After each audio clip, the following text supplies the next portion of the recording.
Mas eu queria dizer, nesse final, que houve um dia em que o Sérgio Paganini, ele está aí ainda? Eu vi ele chegando, está ali.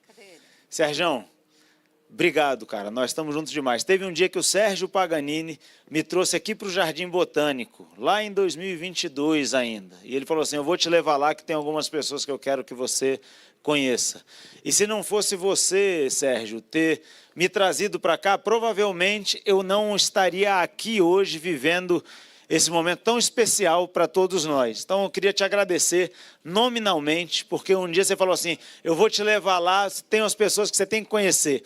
Obrigado, foi muito importante ter conhecido. Queria agradecer a Rose também, pessoal do Movimento Comunitário, e a cada um de vocês que está aqui hoje nessa celebração.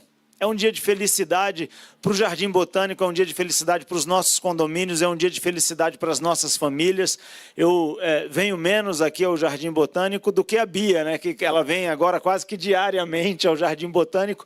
Eu venho um pouco menos do que ela, mas pelo menos 2 ou 3 vezes por semana eu estou aqui no Jardim Botânico e é uma grande satisfação poder celebrar com vocês. Algumas pessoas pensam assim, mas o que a gente tem para celebrar?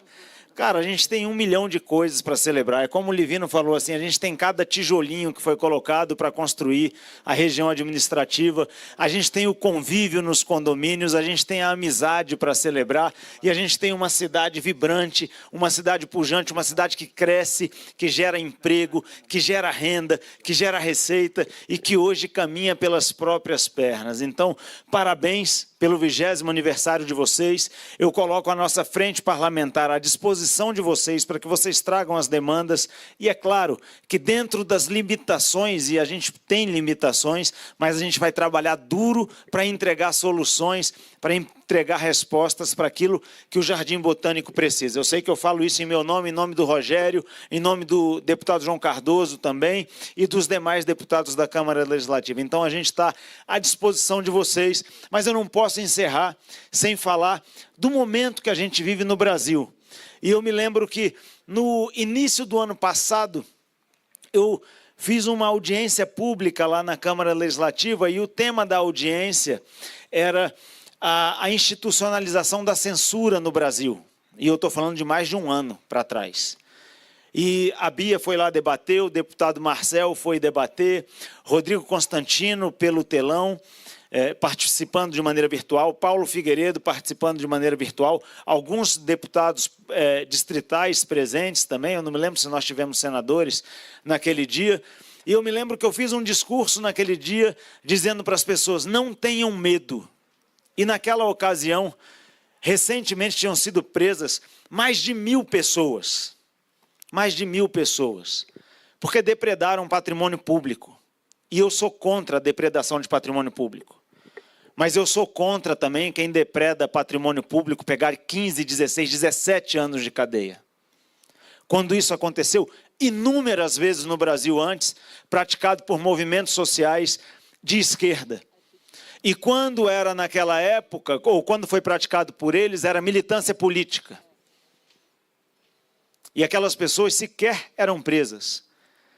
E naquele momento nós tínhamos milhares de presos políticos no Brasil. 1 ano e pouco depois, nós continuamos com milhares de presos políticos no Brasil. Presos a penas injustas. Julgados por um tribunal incompetente para julgar. Pessoas que não tinham prerrogativa de foro e foram julgadas pelo Supremo Tribunal Federal. Nós temos uma família que chora o luto de um cidadão brasileiro que foi preso que foi morto nas mãos do Estado, sem devido processo legal, sem sentença penal condenatória, sem direito de defesa, sem contraditório, morreu nas mãos do Estado. O Clezão. E eu me lembro que 1 ano e pouco atrás eu falei, não tenham medo, o medo não pode nos parar. E hoje eu quero pedir para vocês que estão aqui, não tenham medo. No dia 25 de fevereiro deste ano, aliás, no dia 10 de dezembro de 2023, foi feita a primeira manifestação aqui em Brasília, depois do que aconteceu no dia 8 de janeiro. Eu não sei bem dizer o que aconteceu lá naquele 8 de janeiro, mas eu sei que no dia 10 de dezembro aconteceu a primeira manifestação aqui em Brasília, depois do que aconteceu no dia 8 de janeiro. Poucas pessoas tiveram coragem de ir lá, muitas queriam ir, mas poucas tiveram coragem de estar lá. No dia 25 de fevereiro deste ano, nós reunimos 750 mil pessoas na Avenida Paulista, para dizer para o Brasil e para o mundo que o Brasil está vivendo um regime de exceção. E nós sabemos que estamos vivendo um regime de exceção.